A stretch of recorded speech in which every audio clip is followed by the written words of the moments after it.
बिस्मिल्लाहिर्रहमानिर्रहीम अस्सलाम वालेकुम। कैसे हैं आप सब? उम्मीद है कि आप सब खैरियत से होंगे। तो फ्रेंड्स, आज की इस वीडियो में हम दो टॉपिक डिस्कस करेंगे, keywords in C plus plus and constant in C plus plus. तो बगैर टाइम वेस्ट किए अपनी वीडियो शुरू करते हैं।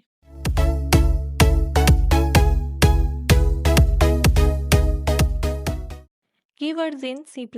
Keywords in C++ are reserved words that hold special meaning and cannot be used as identifiers. Friends, C++ में ऐसे reserve words होते हैं जो स्पेशल मीनिंग को होल्ड करते हैं और इनको आइडेंटिफायर्स के तौर पे इस्तेमाल नहीं किया जा सकता।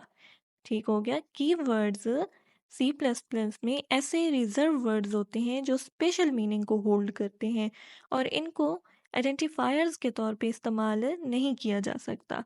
अभी हम कुछ कीवर्ड्स को देखते हैं कि कौन से वो कीवर्ड्स हैं। वैसे तो बहुत सारे हैं, लेकिन हम अपनी इस वीडियो में कुछ ही कीवर्ड्स का जिक्र करेंगे, क्योंकि ये ट्यूटोरियल जो है ये बिगनर्स के लिए डिज़ाइन किया गया है। इंशाल्लाह जब हम एडवांस लेवल की तरफ मूव करेंगे तो इनको डिटेल में देखेंगे। सबसे पहले हमारे पास इंट है। आपको पता है कि ये डिक्लेयर करता है इंटीजर टाइप को। डबल है, ये डिक्लेयर करता है double precision floating point type को। इसी तरीके से वाइड है, ये रिप्रेजेंट करता है एब्सेंस टाइप को और रिटर्न वैल्यू को रिप्रेजेंट करता है।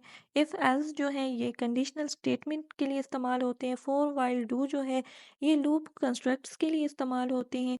रिटर्न जो है ये यूज़ होता है एग्जिट फंक्शन और रिटर्न वैल्यू के लिए। क्लास डिक्लेयर करती है क्लास को। पब्लिक प्राइवेट प्रोटेक्ट जो है ये क्लासेस में एक्सेस कंट्रोल के लिए इस्तेमाल होते हैं। और कांस्टेंट जो है वो ऐसे वेरिएबल्स वैल्यू को इंडिकेट करती हैं जिनको मॉडिफाई नहीं किया जा सकता। नेक्स्ट है हमारे पास constant. Constant in C plus plus. Constant in C++. When you prefer not to allow others or yourself to modify current variable value, employ the constant keyword. This marks the variable as constant, making it unalterable and read-only.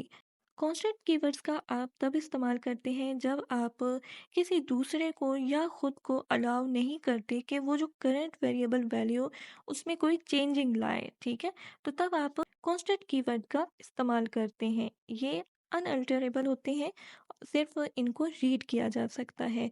जब आप कोई variable value declare करते हैं उससे पहले आप constant declare कर देते हैं, तो इसका मतलब है कि इसको आप चेंज नहीं कर सकते।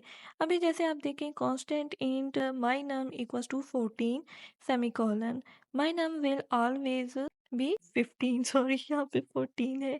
ठीक है, तो सॉरी, मुझसे टाइपिंग मिस्टेक बहुत होती है क्योंकि खुद ही टाइप करना होता है। तो जब इतनी स्लाइड्स बनानी होती हैं, इकट्ठी बनाती हूँ, तो टाइपिंग मिस्टेक हो जाती है। पिछले में भी एक छोटी सी हुई थी, इसमें भी हुई है। बहरहाल पीछे जो लिखा हुआ है constant int my num equals to 14 semicolon, तो कमेंट में भी ऑब्वियसली वही है, my num will always be 14 not 15। ये टाइपिंग मिस्टेक है। ठीक है, तो यहाँ पे ये कांस्टेंट जो है वो डिक्लेयर हो गया कि constant int my num equals to 14 semicolon. My num को जो वैल्यू है वो 14 असाइन की गई है और ये कांस्टेंट है। ठीक है, इसके साथ इंटीजर टाइप है और इंटीजर के साथ कांस्टेंट है। कांस्टेंट जो है वो ये इंडिकेट कर रहा है कि इस वेरिएबल को आप मॉडिफाई नहीं कर सकते। ठीक है, अगर आप आगे इसको मॉडिफाई करेंगे तो वो एरर जनरेट करेगा। तो ये था कांस्टेंट। नेक्स्ट देखते हैं। आगे भी हमारे पास यही चीज़ डिस्कस हो रही है कि it's advisable to declare a variable as constant when you anticipate values to remain unchanged. अगर आप ये चाहते हैं कि जो आपने वैल्यू दी है वो चेंज ना हो, तो आप वेरिएबल को कांस्टेंट डिक्लेयर कर दें। तो इस तरीके से जो आपकी वैल्यू है, जो आपने उस वेरिएबल को असाइन की है, वो चेंज नहीं होगी जब आप वेरिएबल को कांस्टेंट डिक्लेयर कर देंगे। क्लियर हो गया? तो इस सब में वही चीज़ बताई जा रही है। नेक्स्ट जो हमारे पास पॉइंट है वो है once you declare a constant variable ensure it is assigned a value. कि जब आप कोई वेरिएबल कांस्टेंट डिक्लेयर करते हैं तो इंश्योर करें कि उसको वैल्यू भी असाइन की गई है। जैसे हमने वेरिएबल्स के टॉपिक में देखा था कि उसमें हम जो है पहले एक वेरिएबल डिक्लेयर करते हैं, उसके साथ उसको वैल्यू असाइन कर देते हैं। या दूसरा तरीकाकार ये था कि पहले हम वेरिएबल डिक्लेयर करते हैं, नेक्स्ट लाइन में उसको वैल्यू असाइन करते हैं। ठीक है, तो ये दोनों तरीकाकार ठीक थे।